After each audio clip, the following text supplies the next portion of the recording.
In 2009, gamers were introduced to Dragon Age Origins, one of the best RPGs ever. And those who played the game soon became fans, and they were very much like this. Oh my god, this game is fucking awesome!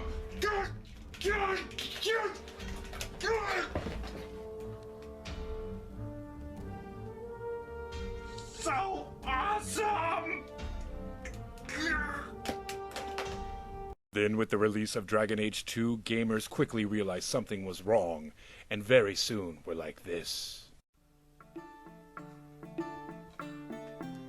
The hell is this?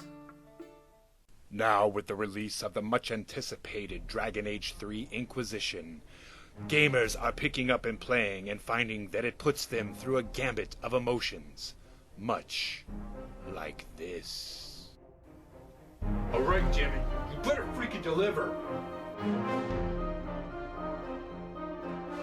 Yeah! Alright, yeah, this is freaking awesome! Oh god, finally!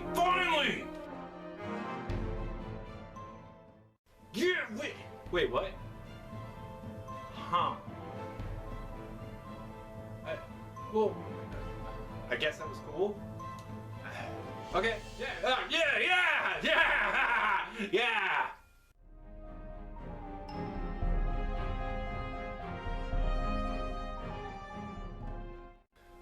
What the hell is going on? This story's weird, but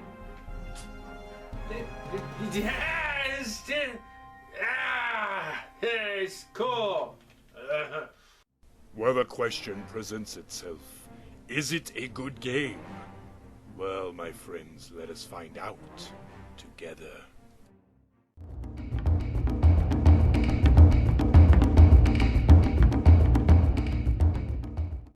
Hello out there on the internet, it is I, Runding the Viking Reviewer, and today I want to talk to you about Dragon Age Inquisition, but more importantly, the 360 version. Now I know you're probably asking yourself, Runding, why are you talking about the 360 version?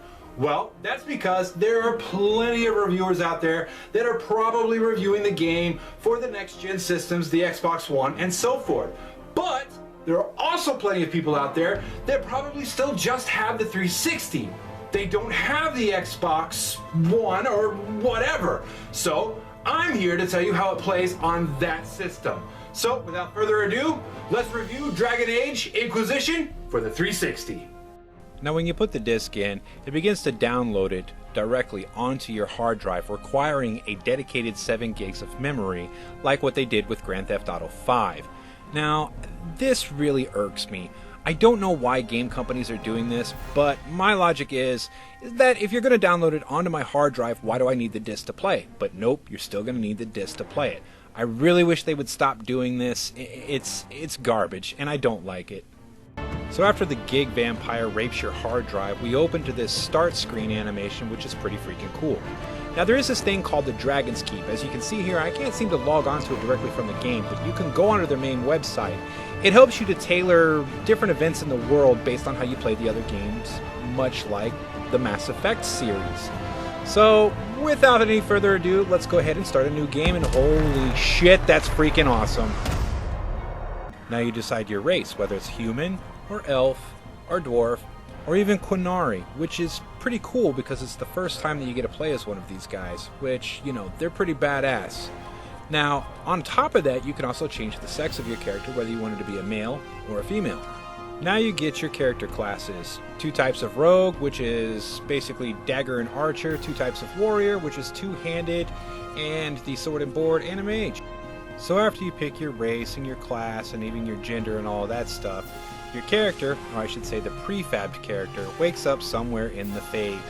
Why, you may ask? Well, plots are funny like that, and I don't really know. Writers have to figure out some way to kick this off. So, that's the deal. Deal with it. Now you come to the character creator, and all I have to say about this is holy fuck balls Batman! This thing is incredibly detailed. I mean, you can control every little aspect of the way that your character looks. So you're going to spend a lot of time here. The only thing I'd have to say that they dropped the ball on was the, I don't know, the voices. There's only 2 of them. One with an English accent, one without. I know it'd get expensive to have several actors come in and read the dialogue, but come on. At least one more. So anyway, have fun with this. You're going to be in this screen for a while. Now, like I said before, you awaken in the Fade. Now, for those of you who have played the other games, you know what the problem with this is. For those of you that don't, well, let's just say that the Fade is pretty much, it's like the spirit world, and it's incredibly dangerous. So that's no place that you actually need to be. Now again, why are you in the Fade? I don't know plot. But I can say this much at least. At least you and your main character pretty much have the same confusion starting off the game. And so, yeah, it's a real bonding moment. Other than that, like I said, you're getting chased around by some of the stuff that's in the Fade, presumably demons and bad spirits. This person here is probably Andraste, or at least those who witness this at least think that's Andraste, which starts you off as the Herald of Andraste. Now, some of you who haven't played the game, who is Andraste? Oh boy, here we go. So you want to know who Andraste is, and you want to know what the deal is with this whole cult of Andraste. Well, I'm glad you asked because I'm going to tell you. Now, Andraste is Jesus. Yeah, that's right. Jesus. Andraste is Jesus. Now, I know some of you out there are like, what? No, Rundi, Andraste wasn't Jesus. Yes, she was. If Jesus were a woman and was burned at the stake instead of, the whole crucify thing, Andraste was Jesus. Come on. Everything from the worship to the disciples to, the martyrs, the chant of light and peace. Andraste was Jesus. The Tevinter Imperials were the Romans. And if you've played the other games and you've seen some of the ruins that they've left behind, those are freaking Romans. So, come on. So the whole thing about the cult of Andraste and everything behind Andraste, it's Jesus. So, there you go. You're welcome. Andraste is Jesus.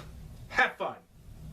Your main purpose in the game is to wander around the different maps, closing the small rifts that were ripped open in the beginning of the game by the massive large rift in the sky that threatens to pretty much rip all of Tamriel apart.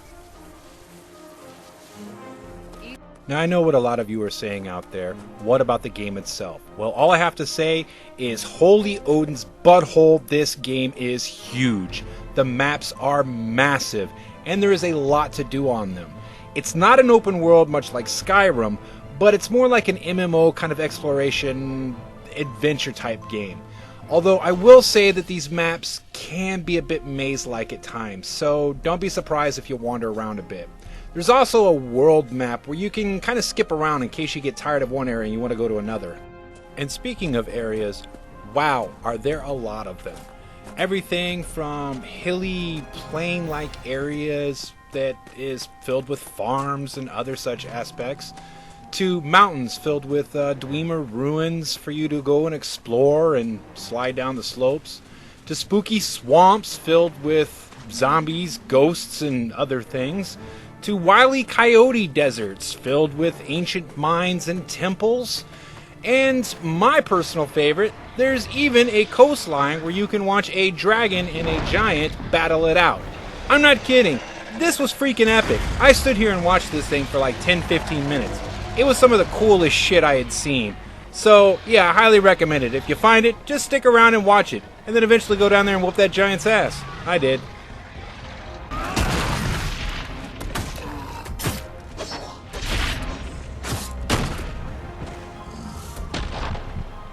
Also, we get mounts. Finally, freaking mounts! How cool is that? Combat is still an integral part of the game, although they have added this whole tactical command system where you can tell the different members of your party where to attack, who to attack, and you can also advance the time lapse in the game in increments. Now, I didn't find this very useful, For the most part, your party members pretty much take care of themselves, and their AI is fairly decent. So I wouldn't even bother with this, just use the normal combat and you'll be fine. Now, like I was saying, the behavior system has been, in my opinion, gimped and simplified to the point of not being very helpful or useful at all. But I will have to say this, that your characters, their AI will take care of themselves, so you don't have to really mess around with this too much. For the most part, I didn't really find this helpful at all, and I didn't really like what they did with it. There's also your war room, which has pretty much both sides of the map, Orlais and Ferelden, where you can send your diplomats to go do different missions, which will give you different benefits throughout the game. At your service. Much like the previous games, you can wander around and talk to your different companions. Now, one of the things that I do like, and I do appreciate that they did, is that they kept it on the radial wheel. So you can kind of move the wheel around to the different responses, everything from the good guy to the meh to the absolute asshole, and even choices that are more investigative. Oh, and you can still romance your different party members, so don't worry guys, and no, they did not make them gender specific, so way to go BioWare for keeping an open mind. Okay, so now down to the issue at hand. How does the game fare on the 360? Well, to be honest with you, I'm not really sure. I don't know if some of the issues that I'm having with the game are because it's on the 360 or because it's just buggy. But I'm getting the feeling that this game really was not made for the 360. And you'll see what I mean if you start to play it. There are some rendering issues, there's some texture issues that you can tell the 360 is really struggling to keep up. The game is still beautiful and still vibrant and brilliant, but it does have some issues with different textures. And also, I've really got to warn you guys. If you're one of those people that cannot stand long load times, you're in for a nightmare. The load times in this game, on the 360 at least, are horrendous. Now, normally I'm a pretty patient guy and load times don't really bother me. I wasn't even bothered by the load times in Skyrim. I didn't bother. I'm pretty patient that way. But even this game is kind of pushing my patience a little bit.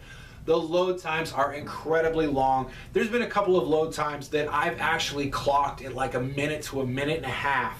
So yeah, really, really long. Is the game good? Yes. Dragon Age Inquisition is definitely the apology letter that we as fans of the Dragon Age series have been waiting for since number 2. The game is incredibly engrossing, and I cannot emphasize that enough. Though the 360 version does have a few issues, and at times you can definitely tell the system is struggling to keep up with this incredibly huge and immersive game, it's still acceptable, and hopefully in the future BioWare will release some patches that'll help to fix a few of the issues on the 360. Either way, I highly recommend Dragon Age Inquisition. This game will completely suck you in. The story, though at times can be a bit laughable, at other times a little confusing, but for the most part, it will be wholly engrossing. This game is awesome, and I cannot emphasize that enough, and I literally mean awesome in the biblical sense. Dragon Age Inquisition is, I'd have to say, one of the best games in the series. Now, it doesn't quite stand up to number 1, but how many sequels do you know of that actually do?